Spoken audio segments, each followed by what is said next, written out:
Selamat pagi trader, salam profit konsisten dan tentunya salam layar ya. Ada yang request yang namanya dari TF Monthly MTF katanya. Jadi sebenarnya MTF sih setiap bulan sih. Tapi karena berhubung ini, jadi saya bacanya seperti ini. Saya share saja pandangannya adalah seperti ini.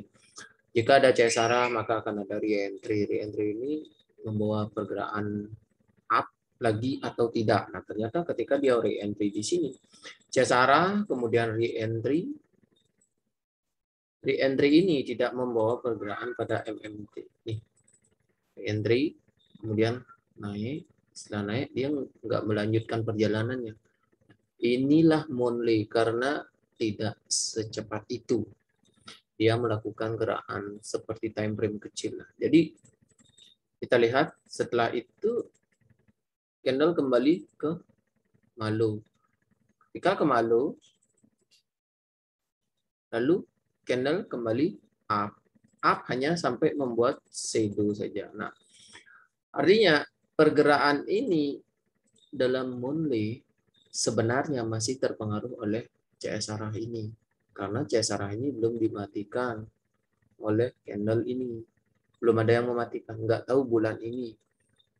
Maka saya akan kita akan pindah ke weekly. Yang penting kita tahu gambaran di monthly adalah, oh dia CSR ini belum dimatikan. Artinya hati-hati. Mau sell, karena ini masih ada CS arah buy. Kemudian kita pindah ke weekly, kita lihat gambaran di weekly bagaimana. Nah, ternyata di weekly ada extreme. Extreme CSAK. CSAK kemudian re-entry. Re-entry ini kemudian CS arah sell kembali. Dan kembali melakukan re-entry sell. Re-entry sell ini kemudian turun dan terbentur yang namanya SNR nih. Malu. Terbentur malu. Dan kita tengok lagi weekly. Makanya dari sini saya plus posisi karena di weekly dia terbentur MA50, di Monday dia terbentur yang namanya malu. Nah, jadi sekarang kita tengok di candle ini. Candle ini apa yang terjadi? Maka kita turun ke H4. Ke daily dulu. Jika di daily, ternyata daily-nya sideways. Jika dilihat ini daily BB-nya datar begitu. Kemudian dari sini, dari area ini, reject atau BB, kemudian CSAK. CSAK ini langsung membawa pergerakan pada momentum. Jika ada momentum, maka akan ada re-entry. Jika di sini ada re-entry, maka kita tengok di TF bawahnya yaitu H4. Kan seperti itu. Cara MTF tuh. Turun. Nah, kemudian dari momentum itu membawa pergerakan pada re-entry. Re-entry di sini di H4 ternyata terjadi momentum. Nah, di sini yang membingungkan.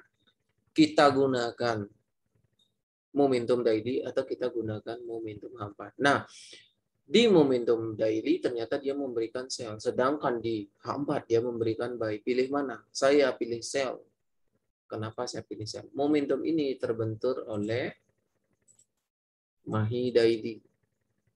Momentum H4 terbentur mahinya daily. Jadi jika ada momentum akan ada re-entry. Kan seperti itu. Maka pilih saja sell. Karena setiap ada momentum akan ada re-entry. Kemudian tengoklah ketika ada re-entry di sini. Kita kalau takut TP saja. Maka dari sini ke sini kan sudah dapat lumayan 400 poin. 40 pip. Jangan dulu sampai sini. Dari sini saja dulu lihat. Kemudian setelah kita lihat bagaimana gerakan di S1. Tengoklah S1. Nah, ternyata di S1 kan dari sini bermula. Momentum. Langsung dimatikan CSR. Kemudian CSR. Kemudian turun. Re-entry. Tak membuat momentum. Kembali dimatikan. Re-entry. Sini re-entry, TP. TP di sini. Nah, setelah itu ternyata stop lubang ini tidak kuat dan mengalami breakout kembali. Breakout, re-entry lagi. Seperti itu. Jika memang takut kita hold posisi, kalau saya masih kalau saya waktu ini kemarin nih hold. Karena apa? Karena reject, saya tengok dia nggak membuat CS arah. Maka tengok di TF bawahnya M15. Nah, ternyata dia masih bergerak di bawah di M15. Meskipun ini ekstrim, tetapi ini kan sudah berpotongan. Seperti itulah gambarannya di GBP USD. Jadi MTF itu seperti itulah simpelnya. Dan kemarin saya menggunakan tarikan Fibo musang karena ada pecah dominan break, maka saya garis begini. Ada dominan break, lalu nah, ternyata sampai target 423. Sampai target. Kemarin sebenarnya TP di sini. Saya TP di sini sebagian. TP. Dan ternyata cycle 423. Nah, terkadang di BBMA Omali ini jika kita bingung dengan target, gunakanlah Fibo musang. Fibo musang boleh, Fibo barisan boleh, Fibo panda boleh, Fibo konsep boleh. Jadi suka-suka menggunakan mana yang bisa dipakai. Nah, seperti itulah. Contoh jika kita menggunakan Fibo perfect, Fibo perfect juga ada.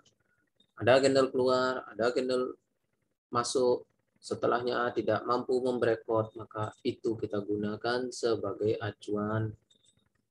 Sama saja. Maka TP sini di Fibo 361. 363. Itu TP. Tetap 261 wajib hukumnya. Untuk TP 2. TP awal ya pasti 161. Ini Fibo perfect. Ada candle keluar, ada candle masuk. Tarik Fibo sebatas ring di candle itu. Maka Anda ketika retrace by TP di 261, 423, 363. Seperti inilah Fibo perfect.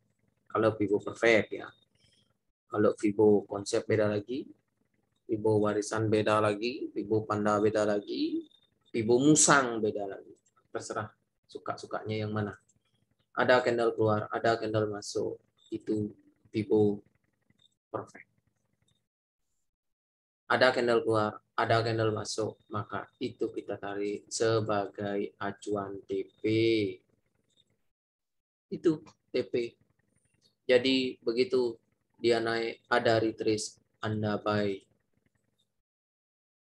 TP1 100, TP2 jika tidak puas dengan TP1 karena ini kebetulan CSK, maka full posisi re-entry lagi. TP2 mendapatkan 30 pip, TP terakhir mendapatkan 60 pip. Kalau kurang cukup ya ke Fibo musang, atau enggak kita pindah ke H4. Di sini kan tidak ada candle keluar. Tidak ada candle keluar. Kalau Fibo perfect tidak boleh tarik yang namanya Fibonya. Jika kita menggunakan konsep musang, boleh. Maka akan ada pecah dominan TP di 261. Tinggal pilih. Ada candle keluar, ada candle masuk. Fibo perfect bisa kita gunakan. Dia masuk, maka di mana candle ada masuk ke dalam BB, kita marking itu, dan candle berikutnya tidak breakout candle bear itu, tarik Fibonya TP 261. Sama saja, yang penting paham tekniknya. Vibo Panda beda lagi. Vibo Panda ini settingannya harus dirubah, maka ada acuan Vibo Panda itu kita harus merubah parameternya. Maka kita harus rubah parameternya di setiap yang namanya Fire itu beda. Jika Fire GU itu size bajunya adalah 120 untuk di H1. Untuk di H4 size bajunya adalah 340. Saya juga bingung ini jika di JPY di Jepangian itu size bajunya katanya 300, katanya 550, itu beda-beda. Maka jika ada candle bull, maka kita memasangnya seperti ini nanti. Maka jika ada dia ke 261, ini settingannya akan berubah, ini berubah banyak settingan. Di area 2,2 maka itu adalah pullback. Pullback itu biasanya akan kembali ke high low-nya area di mana tak boleh entry.